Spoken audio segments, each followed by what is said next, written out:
Réinventer l'éducation. Learning World, en association avec WISE, une initiative de Qatar Foundation. D'après une étude récente, le lien maternel a un impact sur la réussite scolaire. Dans cette édition, intéressons-nous à cette relation mère-enfant, de la conception à l'âge adulte, et intéressons-nous au parcours de femmes d'exception. Sur nos pages des réseaux sociaux, Maya Mathieu nous raconte avoir suivi des cours de préparation à l'accouchement et nous précise qu'ils l'ont aidé à mieux accueillir son enfant à la naissance. Y a-t-il d'autres effets positifs? Pour le savoir, nous avons assisté à une séance un peu particulière en Corée du Sud. Ce cours dispensé dans une maternité de Séoul n'est pas qu'un atelier créatif. Ici, les participantes s'efforcent d'offrir à leur futur bébé un environnement de grande quiétude.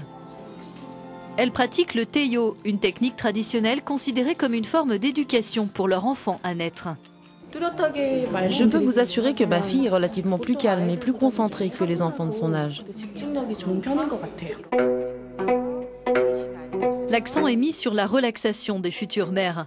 Elles sont invitées à suivre des cours spécifiques de yoga dans l'objectif de favoriser un développement cérébral et émotionnel du fœtus qui soit harmonieux. Je pratique le yoga. J'essaie aussi d'écouter beaucoup de musique. Je mets en route mon lecteur CD dès que je suis à la maison et puis j'essaie de tricoter, de coudre et de fabriquer des petites choses à la main. Dans la culture sud-coréenne, le fœtus est vu comme un être vivant dans des conditions spécifiques qui sont importantes pour son développement futur. Ici, on dit souvent que 9 mois d'éducation prénatale se révèlent plus efficaces que 9 ans d'éducation après la naissance. Par la suite, quand des enfants de mères qui ont suivi les principes taeyo s'adressent à elles, ils les regardent facilement dans les yeux et ne présentent pas de difficultés majeures en termes de communication. Ils peuvent aussi avoir de bonnes dispositions pour s'exprimer à l'oral. Cette pratique originaire de Chine existe depuis le Xe siècle en Corée du Sud. Et depuis les années 80, elle est de plus en plus dispensée lors de cours dans des établissements de santé. Comme dans cette clinique qui enregistre 2000 naissances par an. 80% des mères qui y sont accueillies assistent aux séances de taeyo. Les Sud-Coréens vivent dans un contexte de grande compétition. Donc, de nombreuses mères sud-coréennes sont très intéressées par une forme d'éducation précoce de plus en plus précoce. Dans les structures d'accueil dédiées à la petite enfance, les professionnels remarquent les effets des exercices taeyo chez les enfants de mères qui les ont pratiqués.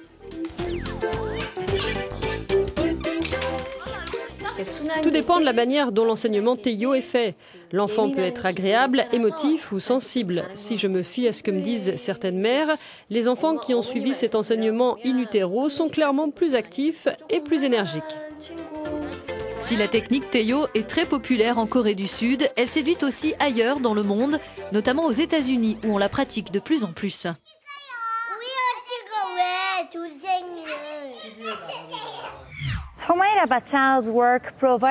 Le travail d'Humaira Bachal, qui donne accès à l'éducation aux enfants de son village, gagne en notoriété à travers le Pakistan. Or, elle a dû elle-même se battre pour pouvoir aller à l'école. C'est sa mère qui l'a aidée à changer le cours de sa vie.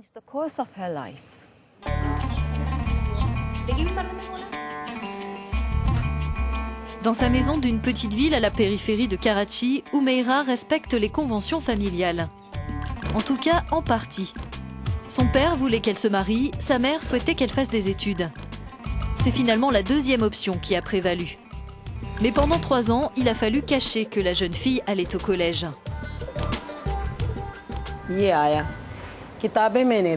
Son père est rentré à la maison un jour et j'ai dit « Humaira, pars à l'école » et il s'est mis en colère et a dit « Non, elle n'ira pas à l'école ».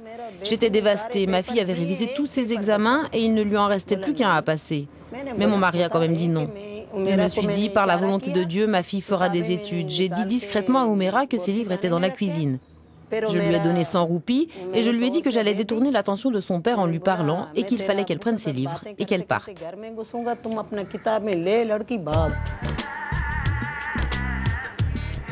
La mère d'Oumeira n'a pas fait d'études, mais suivant l'exemple de ses sœurs qui sont allées à l'université en Iran, elle voulait que ses filles aient elles aussi cette chance. Un combat qui a été parfois violent.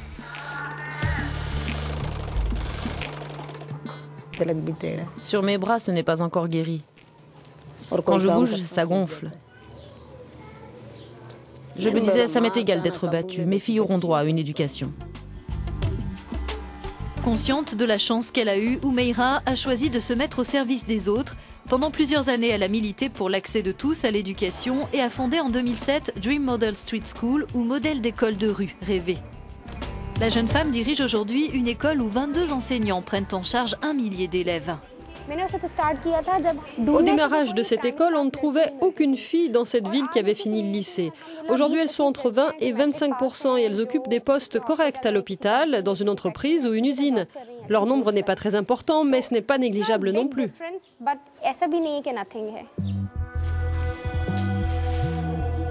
Au Pakistan, 7 millions d'enfants ne sont pas scolarisés et seuls 40% des filles achèvent le premier degré.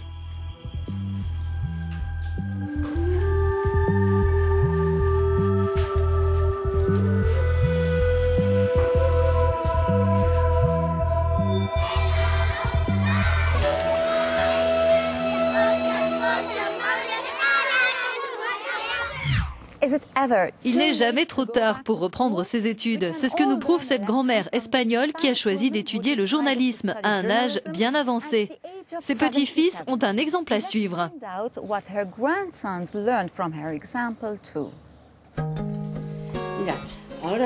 Carmen a vécu son rêve d'enfance sur le tard.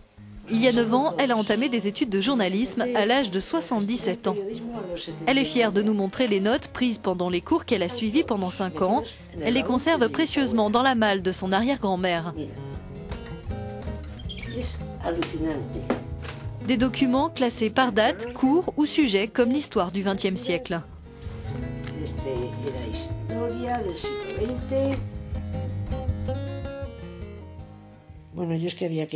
Je voulais étudier le journalisme quand j'étais très jeune, mais je n'ai pas pu le faire parce qu'à cette époque, très peu de femmes allaient à l'université. Mon père n'aurait peut-être pas été contre, mais ce n'était pas courant. C'est pour ça que je n'ai pas fait d'études.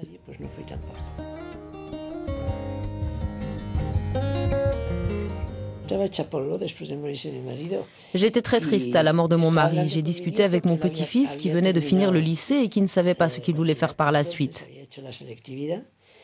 Je lui ai dit que moi-même, je regrettais de ne pas avoir pu étudier le journalisme. Il m'a répondu que lui aussi, ça lui plairait. Et je lui ai répondu, si tu fais ces études-là, alors moi aussi.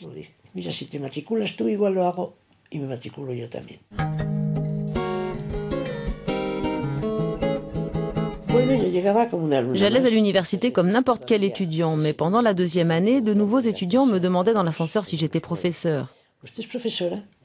Si j'étais le nouveau professeur de maths, de littérature. Je leur répondais non, non, je suis étudiante. Ils étaient vraiment surpris, mais peu à peu, je suis devenue l'une des leurs.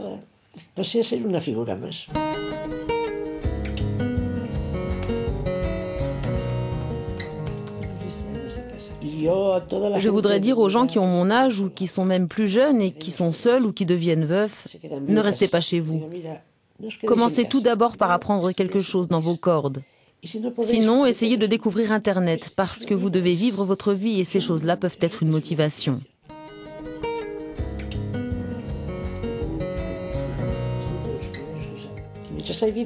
Tant qu'il y a de la vie, il y a de l'espoir. Si vous avez de l'énergie, vous avez de nombreuses possibilités. Vous devez prendre tout ce que la vie vous donne, parce qu'il y aura un âge où vous ne serez plus capable de rien. Mais en attendant, vous devez continuer de faire des choses. Enfin, n'hésitez pas à nous faire part de votre point de vue sur ces sujets sur nos pages des réseaux sociaux. En attendant, je vous dis à bientôt au nom de toute l'équipe de Learning World. Learning World, en association avec WISE, une initiative de Qatar Foundation.